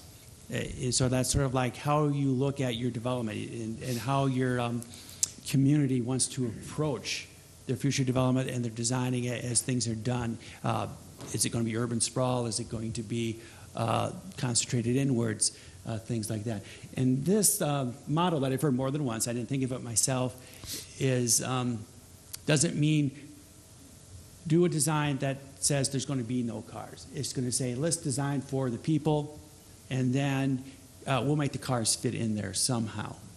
Basically, it's just more of a philosophy. Go ahead. So land management, that gets us down to transportation behaviors. Behaviors and land management, how we design our infrastructure in our cities, they're really tied closely together. It's impossible really to differentiate the two. But I wanted 2 slides there. It was getting too cluttered on one slide. So some of the things that we're looking at as a community is intelligent transportation system. What that basically means is that we take all of our street lights and stop signs and everything like that, and we try to make them an integrated whole and control them so that people who are driving, biking, walking, can get around more efficiently. This actually has some people who aren't so thrilled about this, that just throw out the arguments that we meet here, is that intelligent transportation system means that everyone's moving around better or more easily. It's going to induce more traffic, just like it's been very well proven that if you add more lanes to a road to get rid of congestion, well, the traffic comes and it just causes more overwhelming. It doesn't really solve the problem.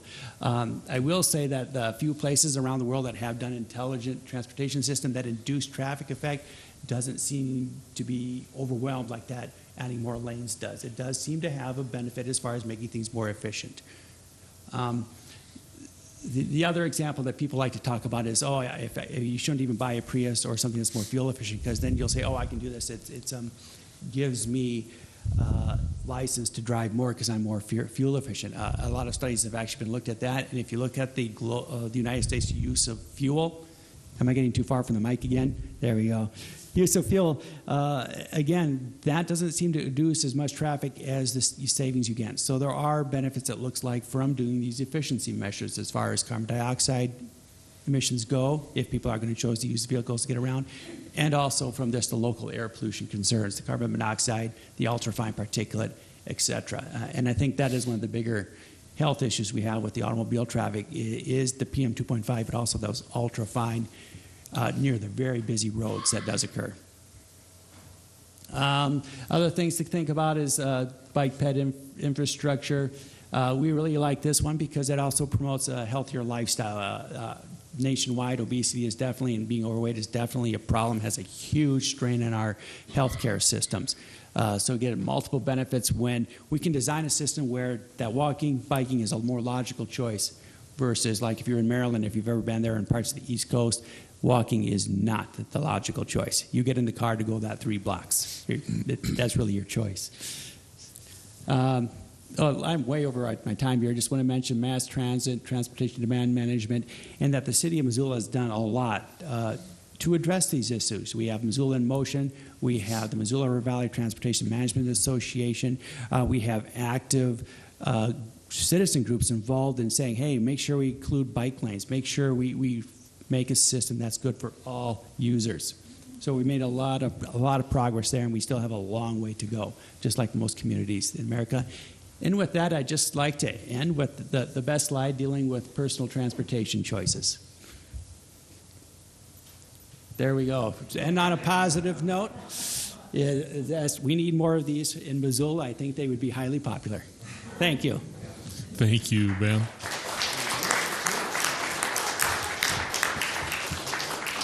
And one more thanks to all the panelists. We have a precious few minutes for questions, and if you have any of those and you're in the audience, please just step to the microphone for the purposes of the folks who are watching at home.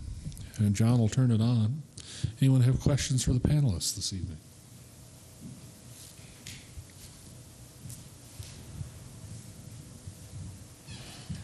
Thank you, everyone, for the presentations. Very informative. I have a question for Sarah. I think I would aim it at Sarah. And when you're talking about wildfire smoke, is there a concern with mercury emissions from burning trees? I had heard somewhere that the needles contain mercury, and by burning that, it can increase mercury emissions through wildfires. Is there any truth to that? Not really that I know. We don't measure for that. So if somebody else here can speak to that, that'd be fantastic, because that's not, I don't know. Any other questions? A question from the panelist. So I'm sorry, Doc. Yeah, please. Yeah, question from panelists. So it sounds like a lot of what we're talking about in terms of controlling pollution and carbon emissions, et cetera, is almost more of a shifting from one form of energy utilization to another. And yet, there's very little out in the media any place about decreasing our consumption. I drive through the city and I see office lights on all night. I walk through the hospital halls at night and the lights are on places they don't need to be. We seem to make street lights where people really aren't interested in having them. We don't talk about decreasing our utilization and our consumption. So I guess a quick question for Steve. We're talking about coal and CO2 emissions. Are we really going to buy that much in the way of climate change if we simply change to gas and oil and other sources of energy? Half and half. First, you get about double the power output per unit of carbon emitted from a natural gas plant than you do a coal plant. So you really do get more power burning another fossil fuel than coal. So you gain something by in pure combustion efficiency. But secondarily, you're right. One slide I use a lot in my public talks shows that in California, their electric power consumption is about half the national average in California. And what that tells me is that if the rest of the country simply had the efficiency standards that California has, we could close down all those old coal-fired power plants and we wouldn't even need them. And so we could do a lot to reduce our coal consumption by not needing the electricity to start with. And there's a huge conservation potential nationwide that we just haven't even tapped into at all. Other questions, comments? Kim. I had a question for Dr. Running about the overlap looking at wildfires and climate change. And with climate change, it's predicted we're going to get increasing frequency of wildfires. How, in places like Missoula, is it anticipated that it will affect our inversions, which would trap in the particulate matter? Well, the inversions mostly happen in the wintertime, and we aren't having wildfires in the wintertime, although Billings does. Last couple winters, they've had wildfires going in January. And so it is possible out in the plains, but our fire season, luckily, is not during our inversion season. So I don't really think, with a couple of occasional exceptions, that that's going to be an additional problem to our inversion. And in the wintertime, will there be additional inversions? Will they be worse or more? Oh, I see what you're at from a purely climate point of view. Mm-hmm. I can't think that I've ever read a paper that would suggest that.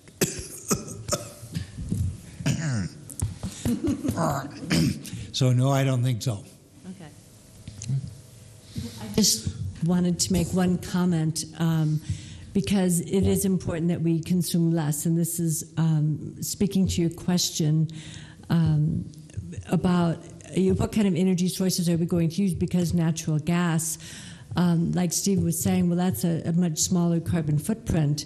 But then there's other things like, well, what about fracking to get to the natural gas? I mean, what are we going to do to burn these fossil fuels? And I think the main thing is decreased consumption. We need to look at truly clean sources of energy and get off fossil fuels.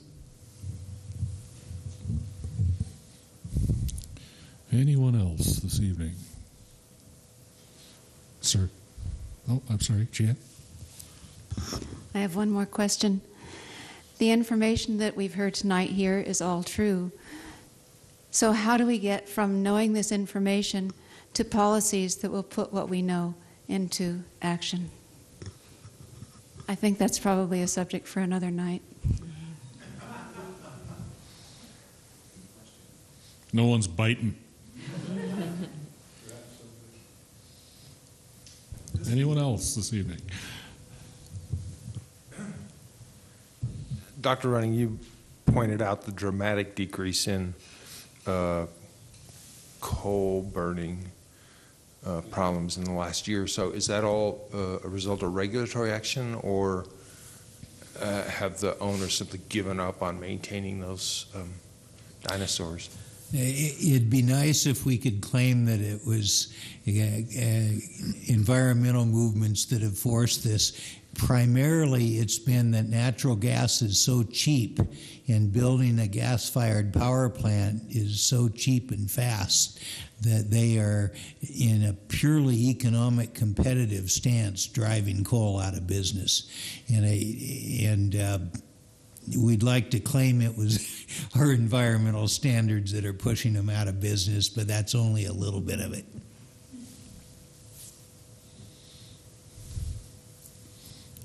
All right. Well, we appear to be... Can I just say one other thing? No, ma'am.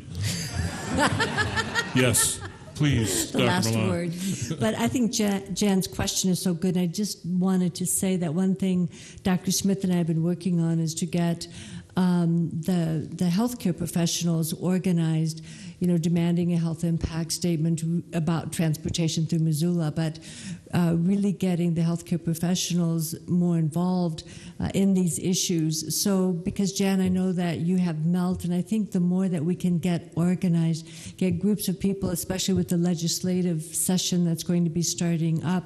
But that's the important thing, is how do you take this awareness into action? And so I just wanted to honor, that was a very good question.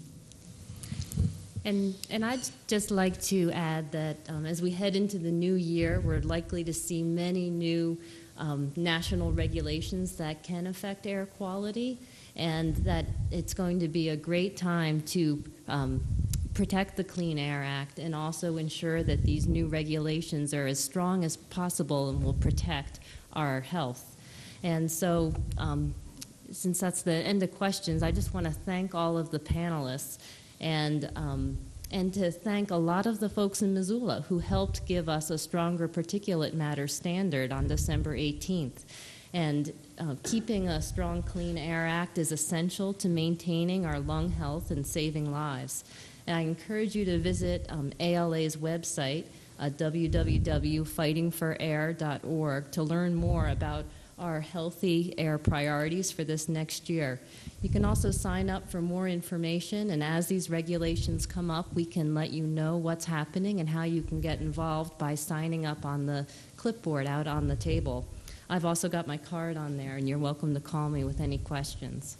So thank you again so much. Thank you for moderating, John, and to all of our panelists. I think we have talked about all of those pieces in the pie chart that Tony and Ben put up there about what our air issues are here in Missoula. And so thanks for coming and listening to that. Thank you, folks.